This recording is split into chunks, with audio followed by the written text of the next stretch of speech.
So in this video, let's talk about different causes of vertigo. So all these are the differential diagnoses when you see a patient come in with the vertigo. Benign paroxysmal positional vertigo, this is the main one. Meniere's disease and acoustic neuroma are the main ones. Vestibular neuritis and labyrinthitis are very easy to understand and easy to remember. So firstly about benign paroxysmal positional vertigo. So benign means this is not a dangerous condition, okay? It is a simple condition which is easily treatable. Paroxysmal is it comes in suddenly, okay? It presents suddenly and it goes away soon. Positional, it is precipitated with any change in your head positions, and vertigo is the main symptom. Along with vertigo, the patient might also have nystagmus plus nausea or sometimes vomiting, alright? So the most common cause is otoliths. So as you can see in this image here, all these small dots, these are the otoliths. Otoliths are nothing but oto is ear and liths is nothing but stones, right? So these stones, whenever the patient is moving his head, these stones are going up and down in the semicircular canals.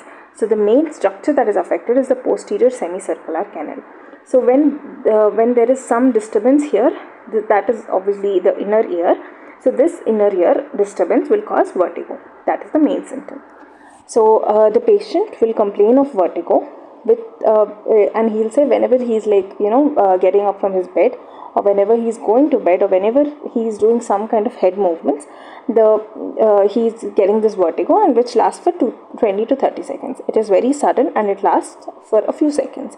He might also have nausea. So diagnosis for this condition is Dix-Hallpike maneuver. So you can remember it as DIX, right? So it has, in the name itself, it has DX. DX is nothing but diagnosis. So for diagnosis, it is Dix, and after D comes E, right?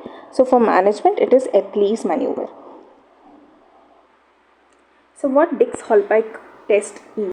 Dix-Hallpike's, you will ask the patient to sit and turn his head 45 degrees and put him down below the horizontal line and check for nystagmus.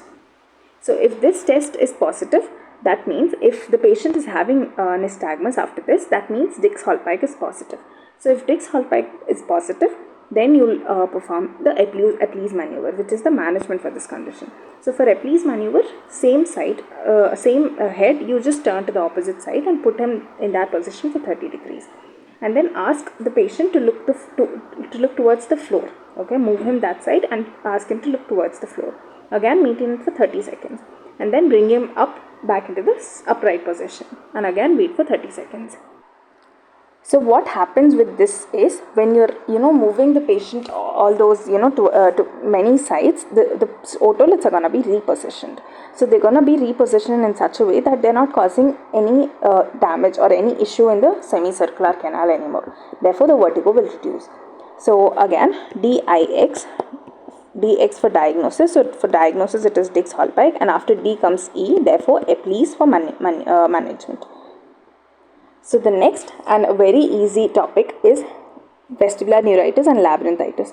So these two are different topics, 1 and 2. So it is a very they are very comparative topics. So both of them have itis, right? So itis is nothing but inflammation.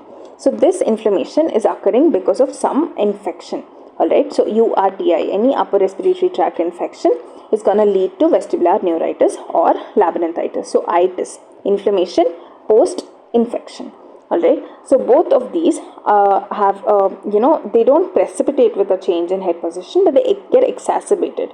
So like we studied before, Bppv is precipitated by a change in the head position, while this is exacerbated by a change in the head position.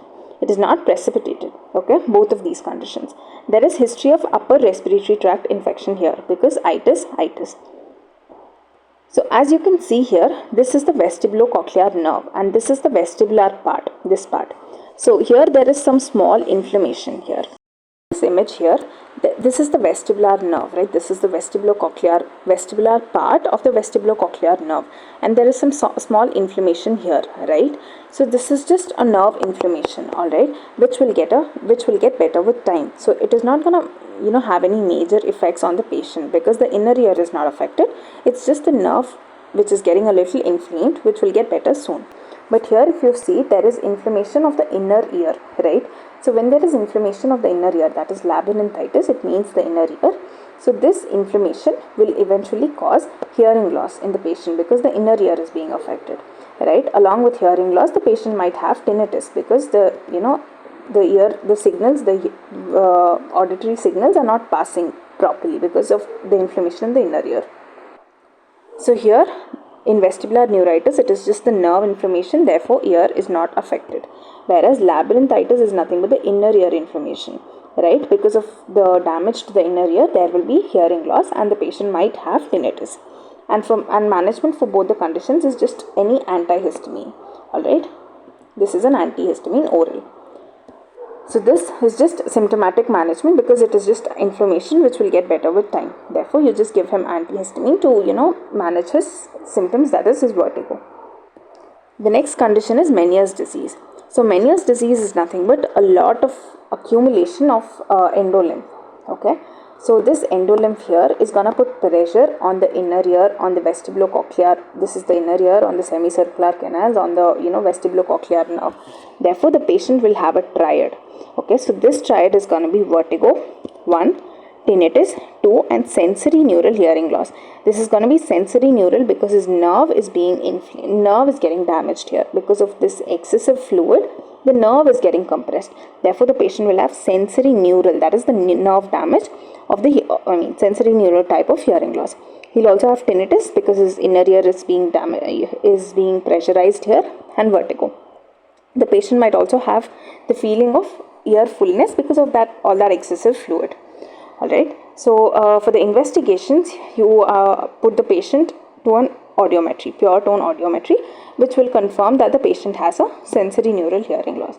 And then you have to do a MRI because you have to rule out vestibular neuroma. So vestibular neuroma is also going to affect 8th cranial nerve, right? Even here the vestibulocochlear nerve is being affected, right? Even in Meniere's disease. And even vestibular neuroma is going to affect the 8th cranial nerve along with other nerves such as 7th and 5th ones. But the main thing is it is also affecting 8th cranial nerve. Therefore, always rule out a vestibular neuroma because it is a malignant condition.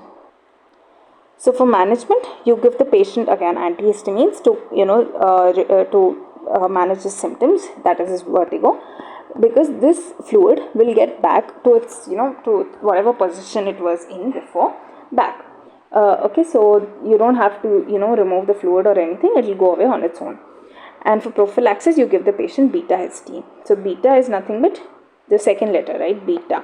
Therefore, this is the second line drug which you use for prophylaxis. Alright. The next one is acoustic neuroma. So acoustic is nothing but ear. Okay. And neuroma is nothing but a mass, right? Some tumor. Right.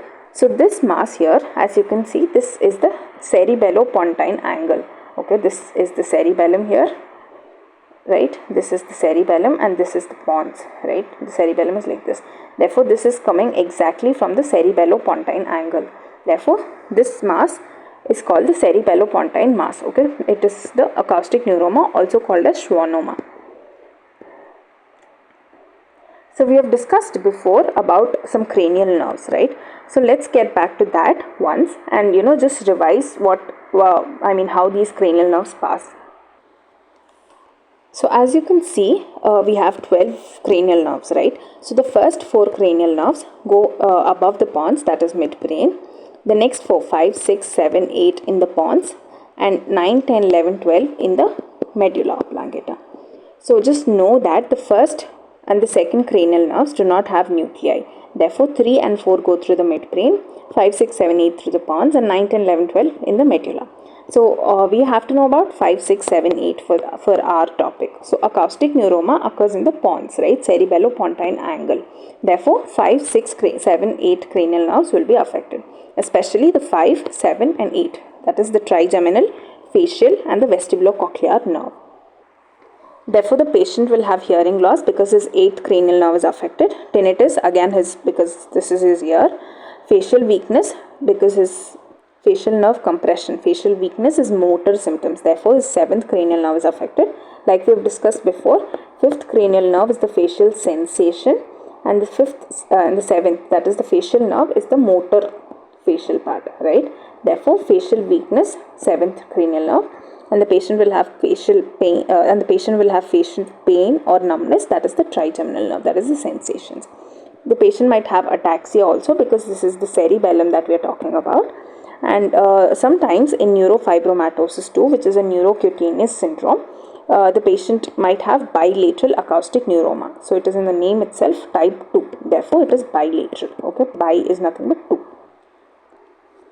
So for the investigations, the main thing is MRI. So as you can see here, whenever a patient comes with any of these symptoms, not all particularly, at least a few, like 1 or 2 or 3 or anything, you will have to ask the patient to undergo an MRI. Alright, and MRI will show the location of the tumor if present. And audiometry to confirm that the patient is going to have SNHL again, because his 8th cranial nerve is being affected here. Therefore, sensory neural, that is his nerve is damaged here. Therefore, SNHL. So, management for this condition is microsurgery, alright, and radiation if necessary.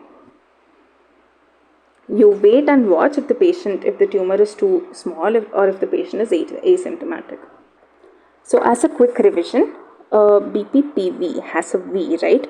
So this V means vertigo. So vertigo is the only symptom, is the only main symptom that the patient is going to have. He's not going to have a URTI or a hearing loss or tinnitus, because his inner ear is not being affected. So when the inner ear is affected, then the patient will have hearing loss and tinnitus. Alright. So vestibular neuritis and labyrinthitis have itis, that is inflammation. So this inflammation is always going to be follow a infection, right? So whenever there is a URTI or any kind of infection, the patient is going to present with itis, that is inflammation. So the patient will have vertigo, because we are talking about vertigo. And since labyrinthitis, labyrinth means the inner ear which is getting inflamed, the patient will also have hearing loss plus or minus tinnitus. Meniere's disease, just know the triad. The triad of Meniere's disease is vertigo plus sensory neural hearing loss and tinnitus. Alright, so this is all about vertigo.